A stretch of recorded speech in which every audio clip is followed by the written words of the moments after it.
I've always admired the way Melissa gets ready for work each morning. She's meticulous, almost ritualistic, in her routine. Foundation, mascara, blush, lipstick, every detail perfect. Her clothes are always impeccably chosen, each outfit radiating professionalism and subtle allure. I'd never doubted her fidelity. We'd been married for 5 years, and although the passion had dulled, I believed our commitment was solid. Until last Tuesday, that morning, as she kissed me goodbye, I caught an unfamiliar scent lingering on her clothes, a cologne I didn't recognize. It wasn't the soft floral perfume she usually wore. This was musky, masculine, invasive. It gnawed at me all day, an unwelcome intruder in my thoughts. After a sleepless night, I decided to investigate. She'd left her phone on the nightstand as she showered, steam curling out from beneath the bathroom door. With a heart pounding in my chest, I picked it up. Melissa's lock screen code was no secret. She trusted me enough not to hide it. My fingers hovered over the screen for a moment before typing it in. I opened her messages, scrolling through the usual chatter with friends and colleagues, until I found a thread with a name I didn't recognize. Derek. My gut twisted as I read through their conversations. It started innocuously enough, but soon became more personal, more intimate. My eyes locked on a message from him. Can't wait to see you tonight. Our secret place. Same time. I heard the shower turn off. Panic surged through me, and I quickly put the phone back, sliding under the covers and pretending to be asleep. Melissa emerged from the bathroom, a towel wrapped around her, hair damp and glistening. She hummed softly, a tune I used to find endearing. "Morning, sleepyhead," she said, leaning down to kiss me. Her wet hair brushed my face, and I forced a smile, suppressing the bile rising in my throat. "Morning," I murmured, my mind racing.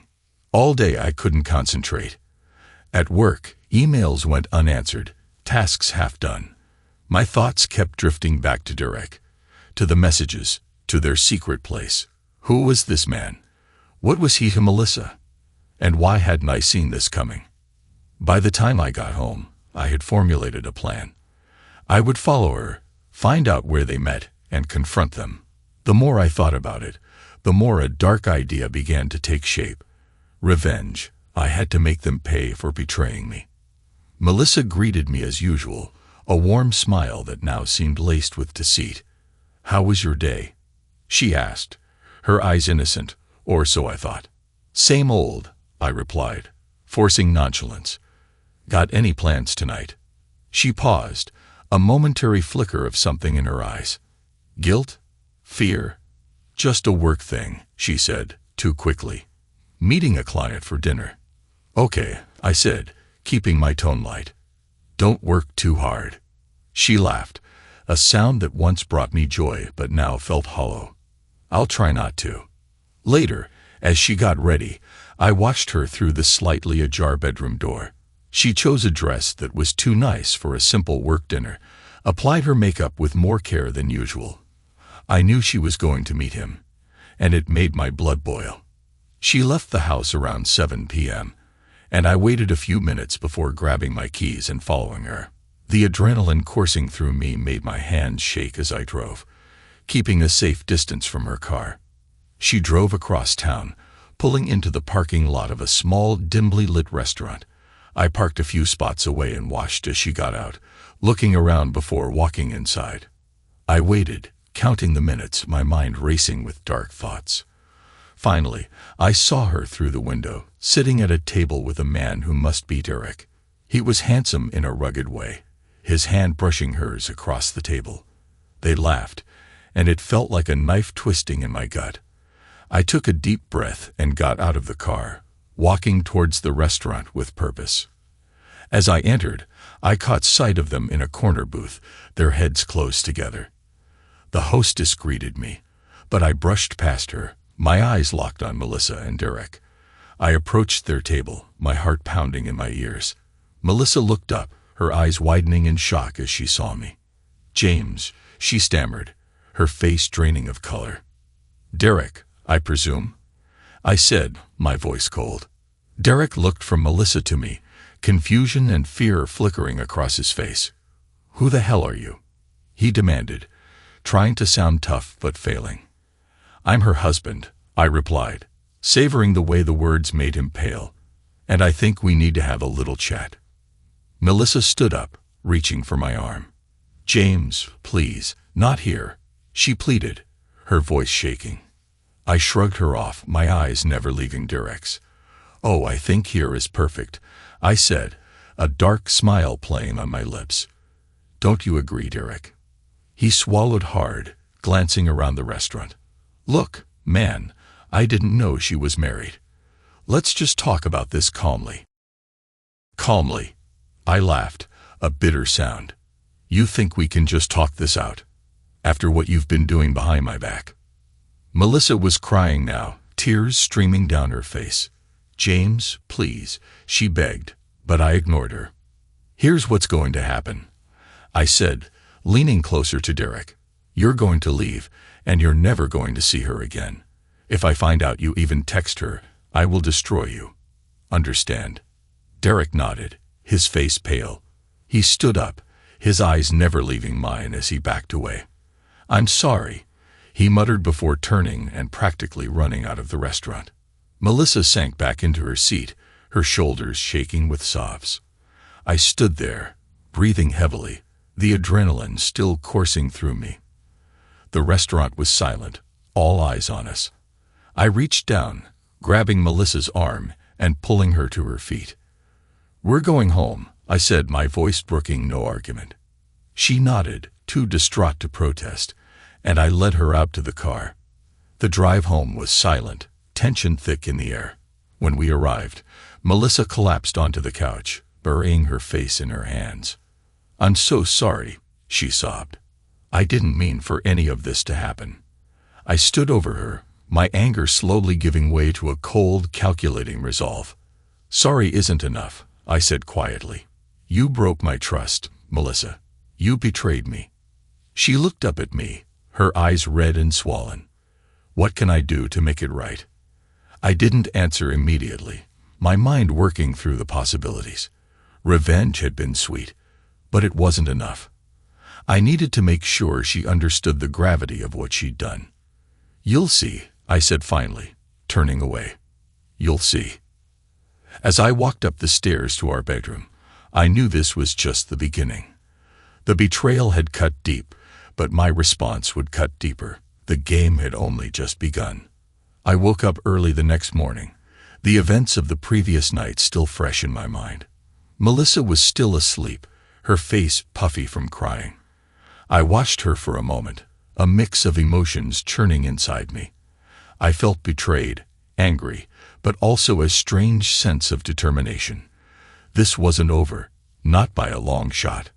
I headed downstairs and made a pot of coffee, the familiar routine calming my nerves. As I poured myself a cup, my phone buzzed on the counter. It was a message from my best friend, Mike. We've known each other since college, and he's always had my back. I shot him a quick text, asking if we could meet later. I needed to talk to someone about this, and Mike was the only one I trusted. Melissa came down a little while later, her eyes avoiding mine. "Morning," she said softly, her voice hoarse. "Morning," I replied, not looking up from my coffee. She hesitated in the doorway, her hands twisting nervously. "I'm going to take the day off," she said finally. "I need some time to think." I nodded, still not looking at her. "Do whatever you need to do," I said coldly. She flinched at my tone, but didn't argue. She turned and headed back upstairs, and I heard the bedroom door close softly behind her. I left the house a little while later, needing to clear my head. I drove aimlessly for a while before heading to the park where Mike and I often met. He was already there, sitting on a bench near the lake, a concerned look on his face. "Hey man," he said as I approached. "What's going on? You sounded pretty upset." I sat down heavily next to him, running a hand through my hair. "It's Melissa," I said, my voice shaking with anger. "She's been seeing someone else. I caught her last night." Mike's eyes widened in shock. Are you serious? What the hell happened? I told him everything. From the strange scent on her clothes to the messages I found and the confrontation at the restaurant. By the time I finished, Mike looked as angry as I felt. That's messed up, he said, shaking his head. I can't believe she would do that to you. What are you going to do? I don't know, I admitted. Part of me wants to just walk away, but another part of me wants to make her and that guy pay for what they've done. Mike nodded slowly. I get it, man, but you need to be careful. You don't want to do something you'll regret. I know, I said, frustration evident in my voice. But I can't just let this go. I need to do something. Mike was silent for a moment. Then he looked at me with a determined expression. All right, if you're serious about this, then I'll help you. We'll figure out a way to make them pay without getting ourselves into trouble. I felt a surge of gratitude for my friend. Thanks, Mike. I appreciate it. He clapped me on the shoulder. That's what friends are for. Now, let's figure out our next move. We spent the next couple of hours brainstorming ideas. Mike suggested we gather more evidence before making any moves. We need to know exactly what we're dealing with, he said. We need to find out who this direct guy is and what his relationship with Melissa really is. I agreed, and we decided to start by following Melissa. If she's been meeting Derek regularly, we should be able to catch them together again. I felt a grim sense of satisfaction at the thought. This time, I'd be prepared. We parted ways with a plan in place, and I headed home feeling more in control. When I walked in, Melissa was sitting on the couch, staring blankly at the TV.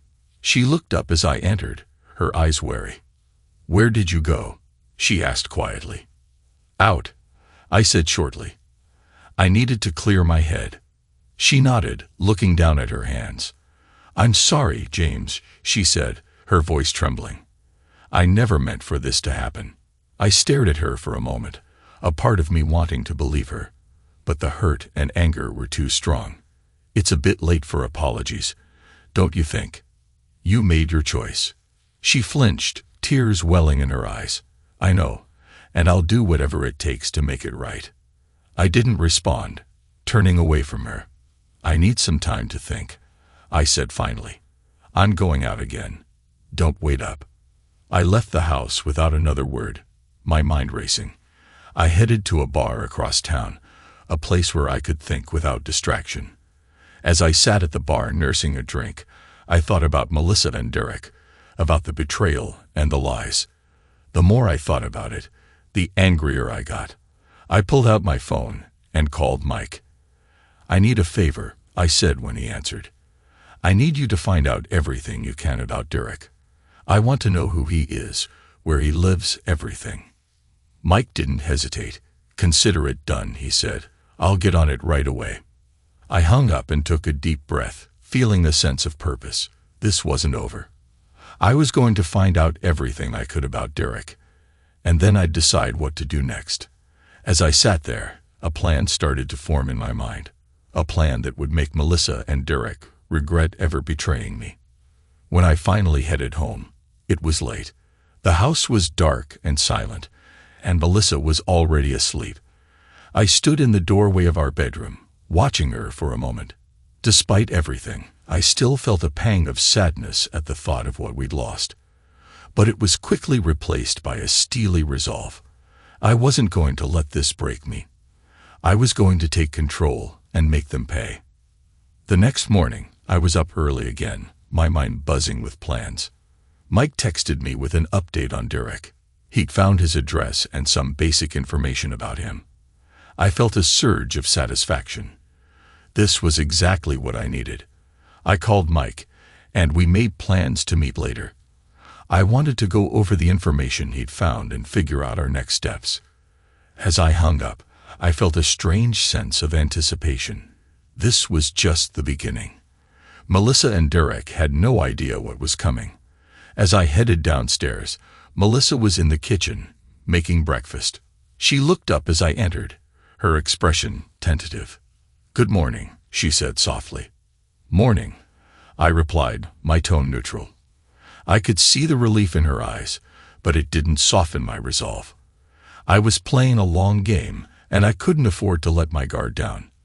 We ate breakfast in silence, the tension between us palpable.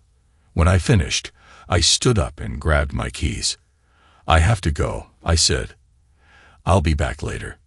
"Where are you going?" she asked, her voice trembling. "Out," I said shortly. "Don't wait up." As I walked out the door, I felt a sense of grim satisfaction. This was just the beginning. Melissa and Derek had no idea what was coming, and by the time I was done, they'd regret ever crossing me. I spent the rest of the day with Mike, poring over the information he'd gathered on Derek. We sat in his cramped apartment, the walls covered with posters of rock bands and sports teams, the faint smell of old pizza lingering in the air. "Okay, here's what we know," Mike said, spreading the papers out on the coffee table. "Derek Williams, 34 years old, works at a marketing firm downtown, divorced, no kids, lives alone in a condo a few miles from here." I studied the papers, my mind racing. "Does he have any family in the area? Friends?" Mike shook his head. "Not that I could find. He's pretty private. But I did find this." He handed me a printout of Derek's social media profile. "He's not very active, but he posts occasionally. Mostly about work and the occasional outing." I looked at the profile, noting the carefully curated images of Derek at work events, smiling with colleagues, and the occasional scenic photo. "We need to find out more about his routine," I said. "Where he goes, who he sees. If we're going to catch him off guard, we need to know his schedule." Mike nodded. "I can do some more digging. Maybe follow him for a few days. See what he's up to." "Good," I said, feeling a sense of satisfaction. "Let's start tonight. I'll meet you here after work." We parted ways, and I headed home, my mind buzzing with plans.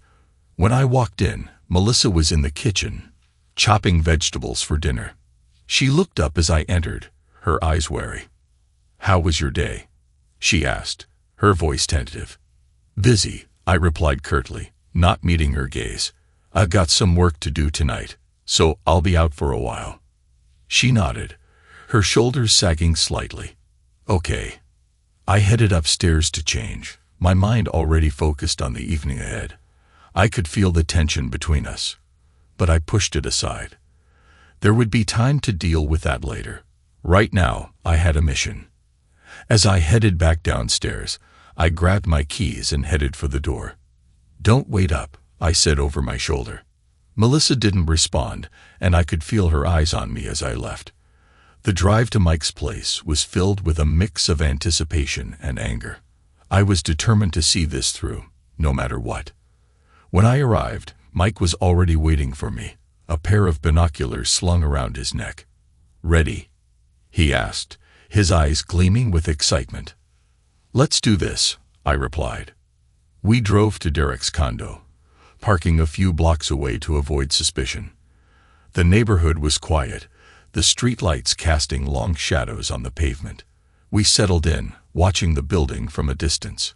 "Here," Mike said, handing me a pair of binoculars. "Keep an eye on the entrance. If he leaves, we follow." Hours passed, and the tension mounted. We watched as people came and went, but there was no sign of Derek. Just as I was starting to lose hope, I saw him. He stepped out of the building, looking around before heading down the street. "There he is," I whispered, nudging Mike. "Let's go."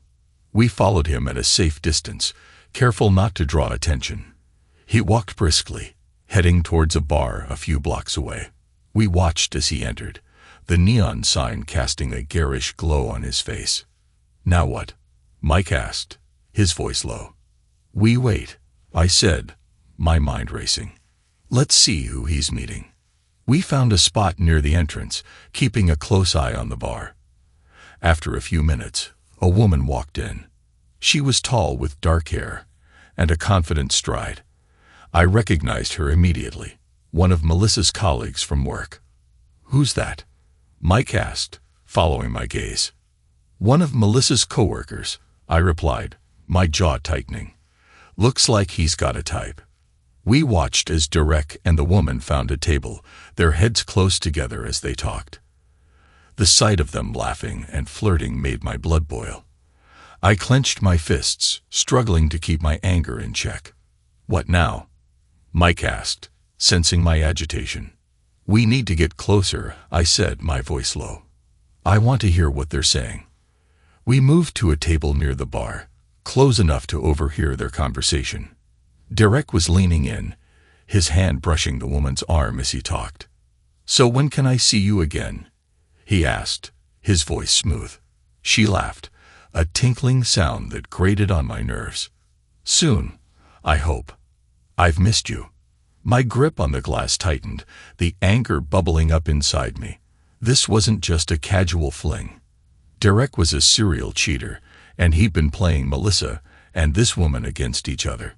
I looked at Mike, my eyes hard. "We need to do something," I said. "I can't just sit here and watch this." Mike nodded, his expression serious. "I've got an idea," he said, "but you're not going to like it." "What is it?" I asked, my curiosity piqued. "We confront him," Mike said. "Right here, right now. Let him know we're onto him. Maybe it'll scare him off." I hesitated, the idea tempting but risky. But as I watched Derek and the woman laughing together, my resolve hardened. "Let's do it," I said, standing up. We made our way to their table, the tension in the air palpable. Derek looked up as we approached, his eyes widening in surprise. "Can we help you?" he asked, his voice steady but his eyes betraying his unease. "You can start by explaining what the hell you're doing," I said, my voice cold. The woman looked confused, glancing between Derek and me. "Do you know these guys?" she asked, her tone wary. Derek tried to play it cool, but I could see the fear in his eyes. "I don't know what you're talking about," he said, his voice a little too smooth. "Cut the crap," Mike said, stepping forward. "We know about you and Melissa. And now this. How many women are you stringing along?" The woman's face paled, and she stood up abruptly. "What is this, Derek?" she stammered, his facade crumbling. "It's not what it looks like, Lisa." "I can explain." But Lisa wasn't listening.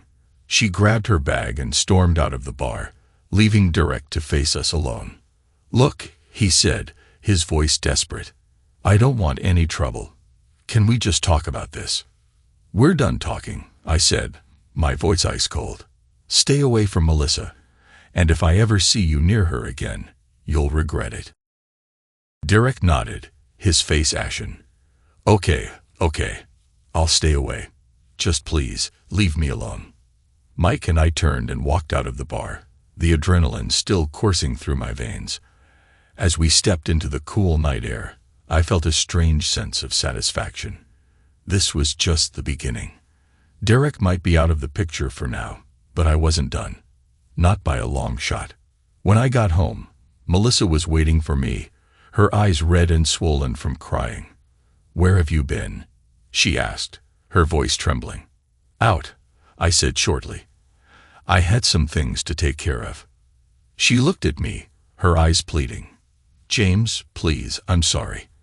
I'll do anything to make this right." I stared at her for a moment, the anger and hurt still fresh. "We'll see," I said finally, turning away. "We'll see." As I headed upstairs to bed, I couldn't shake the feeling that this was far from over.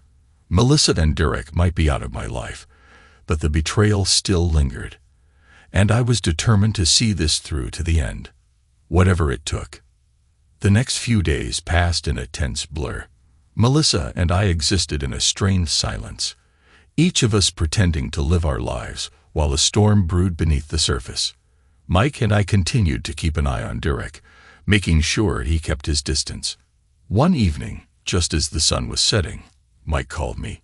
"You need to get over here," he said, his voice urgent. "I found something. Something big." I grabbed my keys and headed over to Mike's place, my mind racing. When I arrived, he was pacing the living room, a look of grim determination on his face. "What is it?" I asked, the tension in my voice matching his. Mike handed me a folder, his expression serious. It's about Derek. There's more to him than we thought. I opened the folder and started reading. My eyes widened as I took in the details. Derek wasn't just some random guy Melissa met. He had a history, a criminal record for fraud and embezzlement. And it got worse. Are you sure about this? I asked, looking up at Mike. He nodded. I triple-checked. Derek Williams isn't his real name. He's been using different aliases for years, conning women and stealing their money. He's dangerous, James. A cold shiver ran down my spine. This changed everything. It was no longer just about betrayal. It was about danger. Melissa was in over her head, and she didn't even know it. We need to tell Melissa, I said, my voice steely. She needs to know who she's dealing with. Mike nodded. I agree. But we need to be careful.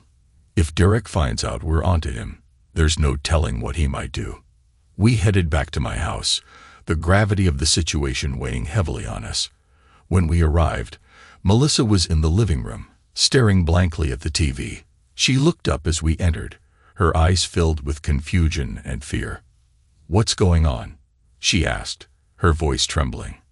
We need to talk, I said, my tone serious. It's about Derek. Her face paled, and she looked between Mike and me, her eyes wide with fear. What about him? Mike stepped forward, his expression grim. Derek isn't who you think he is. He's a con artist, Melissa. He's been using you. She shook her head, disbelief etched on her face. No, that's not possible. Derek wouldn't do that. I handed her the folder, watching as she flipped through the pages. Her hands trembled, and tears welled up in her eyes. I don't understand, she whispered. How could I have been so blind? It's not your fault, I said gently.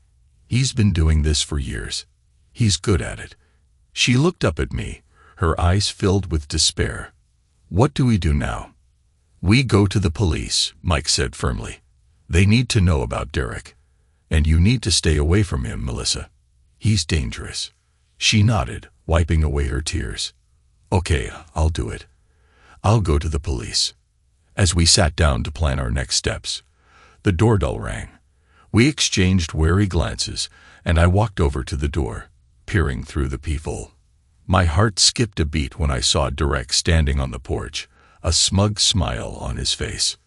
James, open up, he called out, his voice dripping with false friendliness.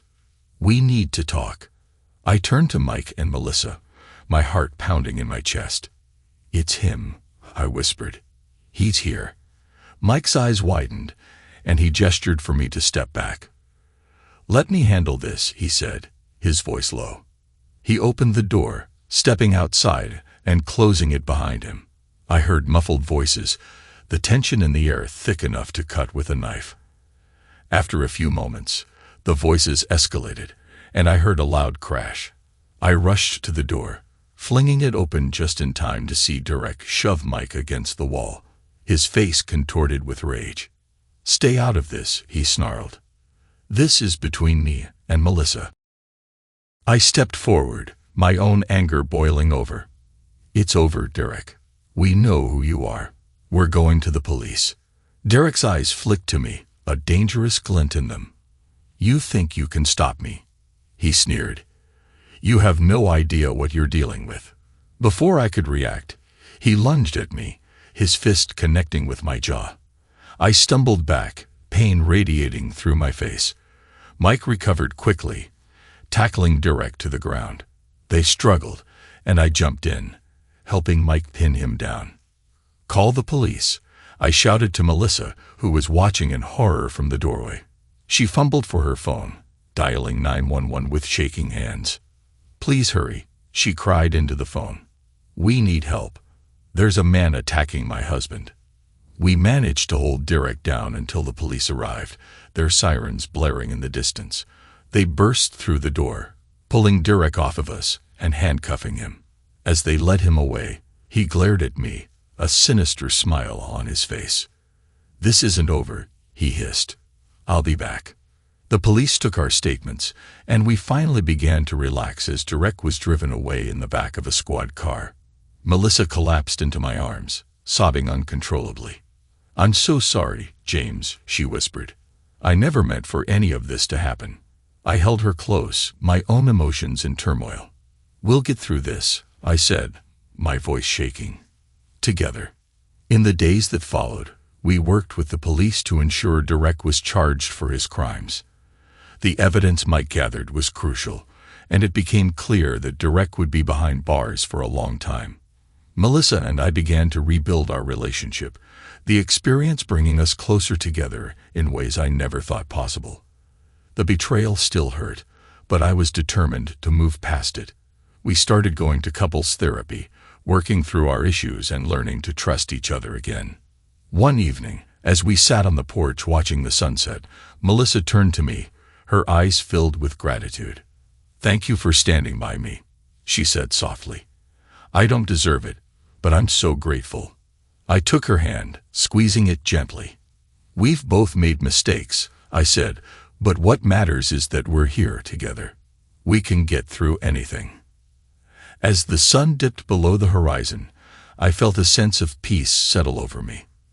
The past few weeks had been a whirlwind of emotions, but I was finally starting to see the light at the end of the tunnel.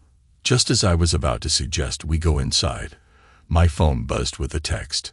I pulled it out, frowning as I read the message. It was from an unknown number, and my blood ran cold as I recognized the words. "This isn't over. I'll be back. Derek." I showed the message to Melissa, her face draining of color. "What do we do?" she whispered, fear evident in her voice. I took a deep breath, steeling myself for what was to come. "We stay strong," I said firmly. "We don't let him control our lives, and we make sure he never gets the chance to hurt us again." As we headed inside, I knew that the road ahead wouldn't be easy, but with Melissa by my side, I was ready to face whatever came our way. Together, we were stronger than any threat Derek could throw at us, and we'd make sure he never got the chance to tear us apart again. Thanks to everyone who took the time to listen to today's stories. If you enjoyed it, please consider liking and subscribing if you haven't already. Feel free to share your thoughts on the events in the comments below. Take care.